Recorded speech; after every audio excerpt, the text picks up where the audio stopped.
The Eastern Cape has given South Africa a lot of musical talent over the years, and the latest from Epai, Port Elizabeth, is R&B and soul sensation Vusumuzi Nongxa, known to us as Vusi Nova.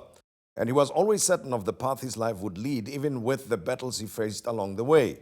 Vusi joins us on the show to talk about his musical journey so far and his latest album, Naninina.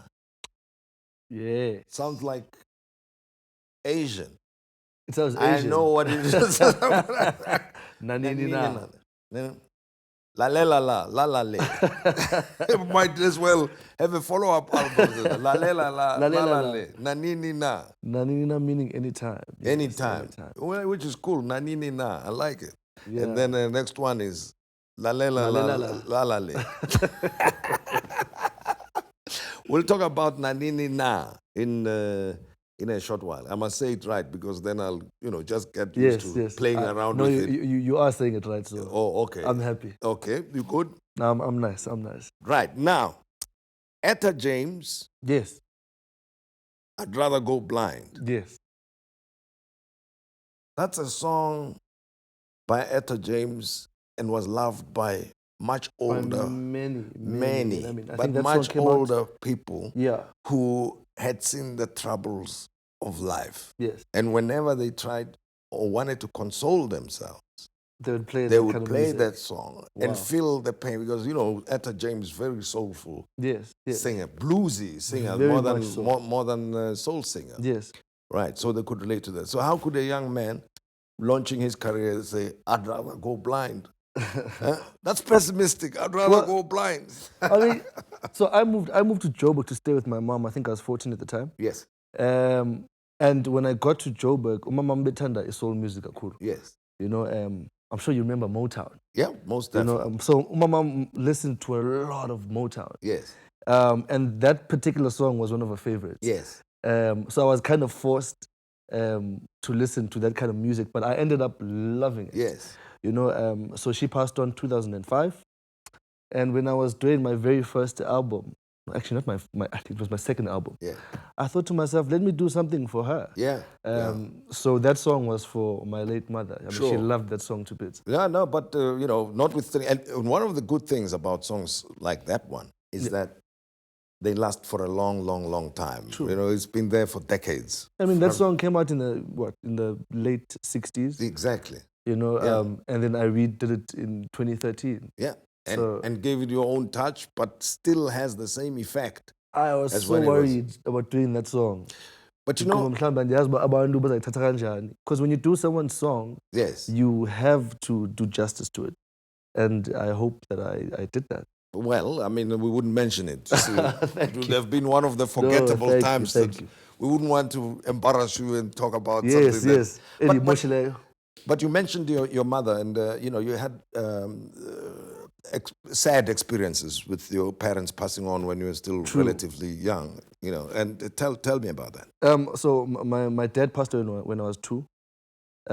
Sorry to hear that. And how old were you when your mother passed 21. on? Yeah, well, at least you were a bit grown up at the time. Yes. And I mean, myself and my mom were very close. I grew up no makulu epai because my mom had me when she was very young. So nkusengu makulu. And then when she felt like, she could handle a young man, I was 14 at the time. So that's when I started staying with my mom. So we were extremely close. Yeah. My mom. The song Naninina, I did for my parents. Yes. And I feel like, especially my mom, I feel like that I put it through. I mean, imagine you start staying with a 14-year-old boy. So she was kind of learning as well how to be umama. She didn't really know how to be a mother. And I feel like I put her through so much in my teen years. I mean, I ended up doing things like drugs and all of that. And until up today, I'm not sure whether Ebeyazi or Kanye, she just didn't know. So that particular song, Naninina, was just basically a prayer, where I was saying to God basically, Naninina, because I feel like I did so much of that growing up. And I get a sense that there's a bit of regret on your part in terms of what happened, but on the other side, there's a lot of strength. Sure, I mean, You know, to be able to pull yourself out of that, you have to. I can tell you this Yeah. and guarantee this to you, that you know when you acknowledge that you have the strength to overcome your challenges, that is what will sustain you anyway in the long term. True. Because whenever you come across a problem, you'll say, "I've been there before. I've That is handled so bigger true. things than that." But why the regret and where did the strength come from to just overcome the I challenges? feel when it comes to the regret, if only I could change izinto, I would. But unfortunately, I can't do that. And the strength for me, I guess it comes from wanting to be a better person. I remember I woke up the one day and I was like, andifuna uphila olu hlobo. And I didn't go to rehab. I just made the conscious decision to say, chincha. I want to be out there. I want to be a singer. I want to help people up and apart. Sure. And I can't do that ndihleli kwam endlini, hiding away from the world. Powerful story and powerful message that, if someone watching and listening to that actually will realize that you are doing no one a favor when you have problems that are self-inflicted, if they are. Exactly. And you have so much potential in you and you are not releasing it. Yeah, and the world cannot enjoy you and your presence. Exactly. But anyway, you always knew that you wanted to become a performer, I suspect. Always. Ndikhule ekhaya Sembi Cawa. My grandmother was in the church choir, so I don't remember ixesha ndingaculi. Ekhaya wonke umuntu ebecula. It's like if umuntu eyi-one uyacula, and we'll just end up basically sicula sonke ekhaya. As a result, the time ndibaxelela uba ndifuna ucula, they were not surprised at all. But the influence being the grandmother with the church part of Well, things, and then the type of music that you yourself felt you wanted to do, influence coming from where? Well, I mean, so my early memories is obviously ecaweni, and then I was always surrounded by musicians. I feel the Eastern Cape in general is a hub of jazz music. I'm not sure if you remember Nono Gonzana. Yes. Was a saxophone player. He passed on a couple of years ago. Yeah. He was our neighbor. So there was a lot of jazz in my neighborhood, a lot of reggae as well. So those were my influences of umculo. And then obviously, as I said before, I then moved to Joburg when I was 14 to stay with my mother, and that's when I was introduced to soul music. So I would say lo mntu endinguye namhlanje comes from all of those genres. Sure. Now, Naninina. Yes. I love Naninina. You're getting it right. I love it. So you say it's a prayer-like song. Yes, it's also the title of the album. It's a prayer, just to say, andifuni man udanisa abazali bam, because I feel like I've done so much of that. And I feel a lot of people can relate to that. I mean, I get people on Twitter, Facebook, telling me how much they relate to the song, that it's their everyday prayer. And I mean, what It's a else good can thing. I ask? And of course, your contemporaries in particular, when they hear from a peer who's a performer, who's a personality yes. now saying, you know what, I feel your pain. Yeah. I've gone through that too. Then it helps them also gain the strength to get themselves together. I think it's amazing. But there are a few people, I suppose, that you come to mind now who helped make it possible for you in terms of your musical career, right? Because sometimes we forget to spare a moment to say thank you to those people. So, first of all, I would say I listened a lot to Motown growing up. Ray Charles, Stevie Wonder, Diana Ross, all of them, you name it, Jackson 5. So, I mean, it's definitely those influences. My mom is right at the top of that because she's always supported me in my music.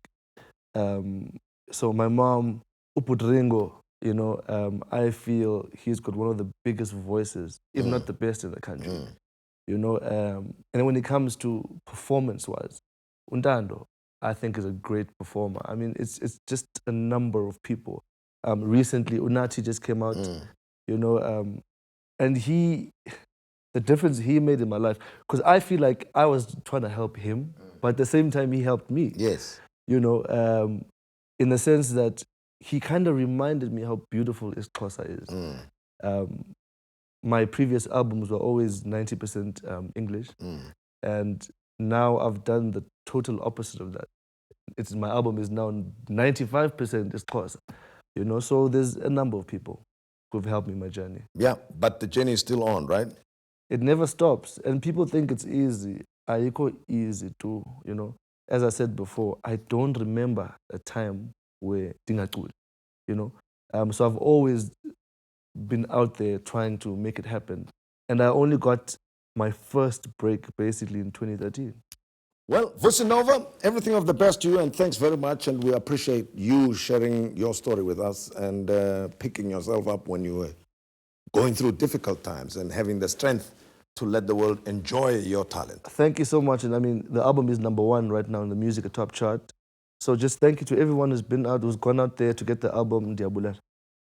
Naninina, Vusi Nova. Next album, which I will produce, is called La Le La La La La Le. Produced by you. Thank you very much. Thank you. Well, that's how we come to the end of the show tonight, and we trust you enjoyed this interview. And from us, good night to you.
To